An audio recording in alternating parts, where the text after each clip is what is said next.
boys and girls, welcome to my channel. I'm ForClassic and welcome to BenchART. So for today what I do every day is Call of Duty Warzone. So this game it is developed by Binox, Raven Software, High Moon and maybe Infinity Ward as well. And it is using their in-house engine called EW engine, which is using the same one as the latest Modern Warfare. So for the settings, this is actually what I'm using on my GTX 1650 Super. I'm using pretty much maximum settings, but I decided to keep the texture resolution to normal due to the fact that 4 GB of VRAM it is not enough to have every stuff maxed out. So you either go with maximum textures but shadows on high instead of extra, or you either go with textures on normal with shadows on maximum. I decided to take the approach of the textures on normal with shadows on maximum because it seems to have much more VRAM to spare, and that is good in a way that you don't get too much stuttering, and that's exactly what I do want to prevent in here. So what are the requirements for this game? On the recommended, these guys ask for an AMD Ryzen R5 1000 series, which are quite old at the moment, and they ask for a GTX 1660, which is more powerful than our GTX 1650 Super, but yet the results speak from themselves. For example, at 1080p with maximum settings, what I got was an average of 85 frames per second with a 1% low of 67. Keep in mind that this is with textures on normal, alright? It is not completely maxed out. Everything it is maxed out aside from textures. 1440p with median settings, it was fine between pretty much 50 to 70 or 80 frames per second, and 4K it was pretty much between 30s to 60 frames per second. So 4K even at low settings I can't really recommend, but if you want to play at 1440p with median settings, it looks still pretty good. Even at median settings it is very good, alright? You won't be losing too much stuff, it's just some small refinements that you lose, but then I think that 1440p at median settings it looks pretty good in my opinion, but still there are some dropped frames below 60 frames per second.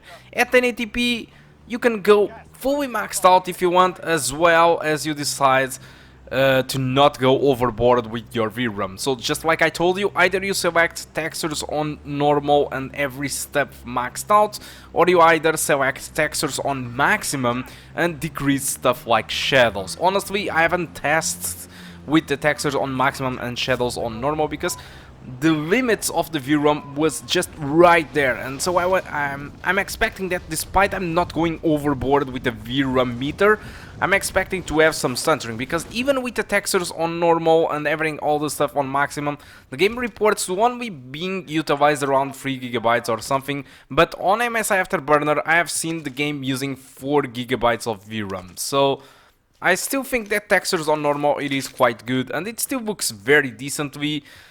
And all the rest maxed out, it is absolutely fine. So the game feels very well optimized. It uses DirectX 12.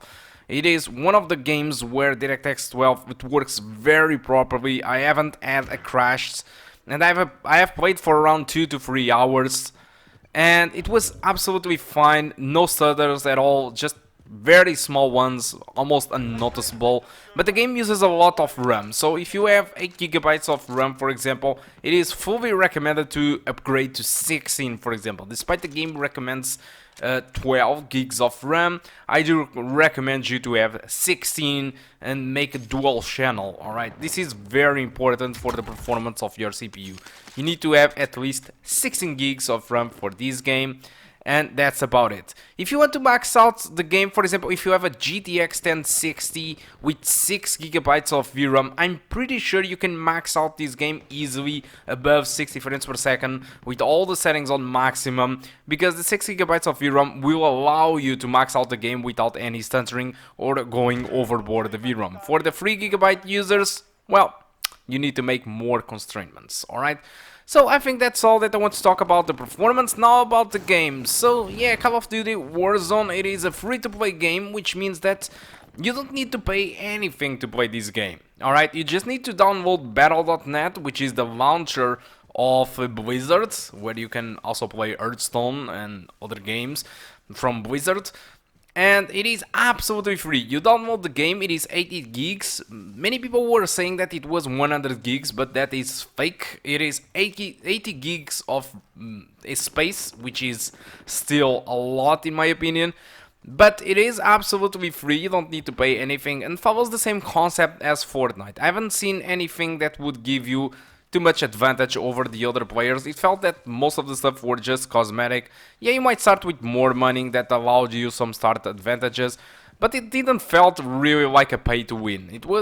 I think it was fine. I haven't really investigated a lot into the shop, but honestly, I really felt that the game, it really felt really good in my opinion. I think it seems like a very good game, and it is a battle royale that you can go into. If you don't like Fortnite because of being animated and all that kind of stuff, and you wanted something like PUBG, I think Call of Duty came to fight what PUBG was good at, the realism and stuff like this. This is a little bit more arcade-ish, but still, I still think that is pretty good, and it is free, so you can't really complain about it. Either you download it and play it, or either you don't. I think that's it. So guys, hope you keep enjoying the rest of the video. What I have in here, it is a full match without any edition. And that's it. Also, there is a new concept on this game. For example, if you lose, or if you die, let's say this way, if you die in game, you can return to the battlefield by going 1 versus 1. So when you die, you go to an arena where you need to fight against other player. If you win against him, you can return to the battlefield. This can only happen one time, because the second time you won't be having any second chance to do that. But for example, if you die, your teammate can buy your return by paying 4,500 bucks. This is with in-game money, not your own money, of course.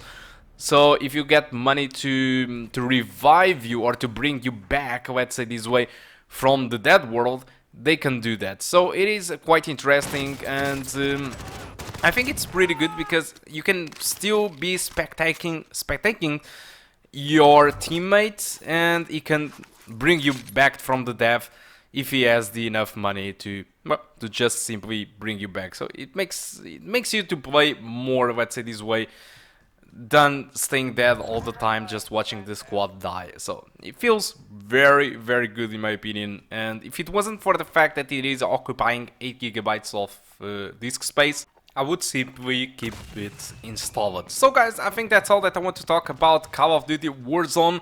It is amazing. Honestly, I'm impressed. I was expecting something worse, but I think it is really well done. So good job to all the developers behind this.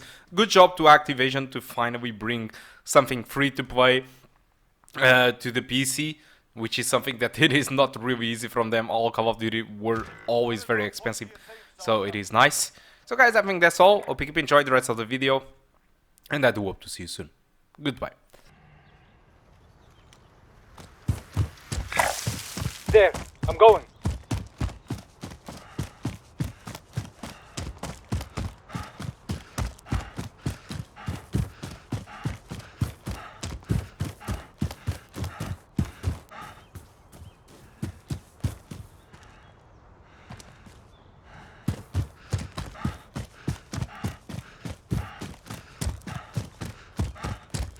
Enemy personal radar in the air.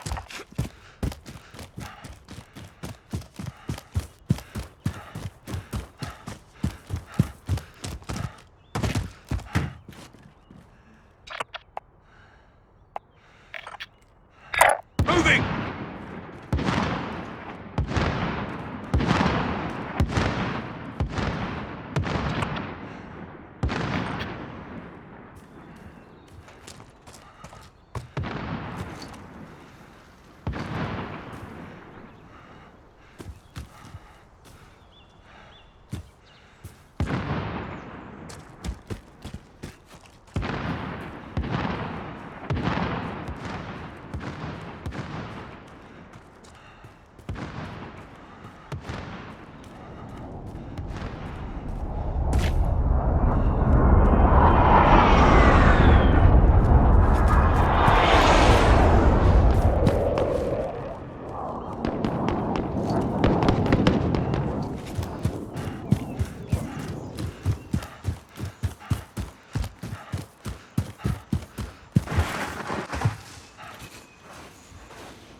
Trophy system deployed!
Friendly loadout drop on the way.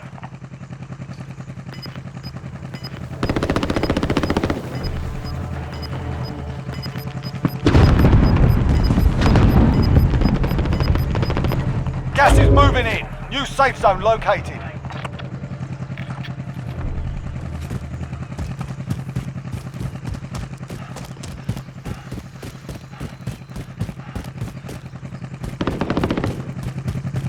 I'll drive.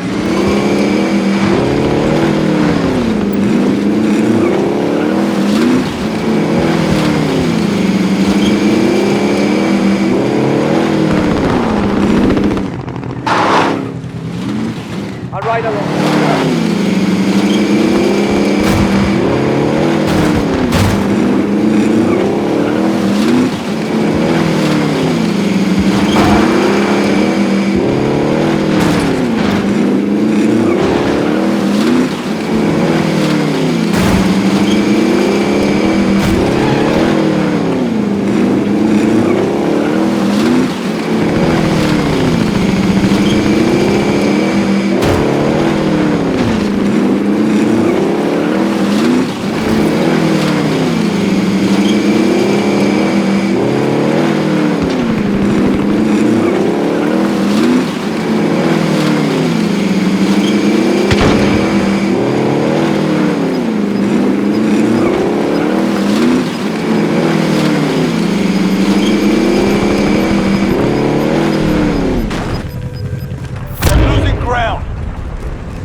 SMG here.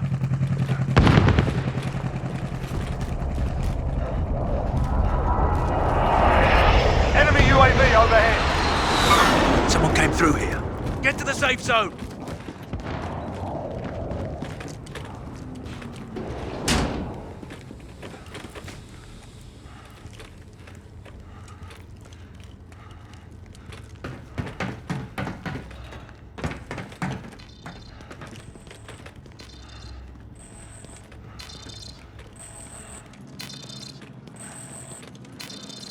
Move to the next area and secure the perimeter.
New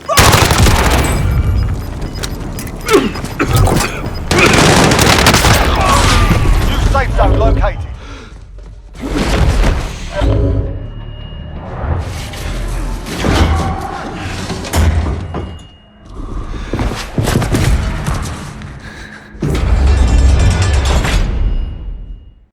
This is the Gulag. Survive and you can redeploy.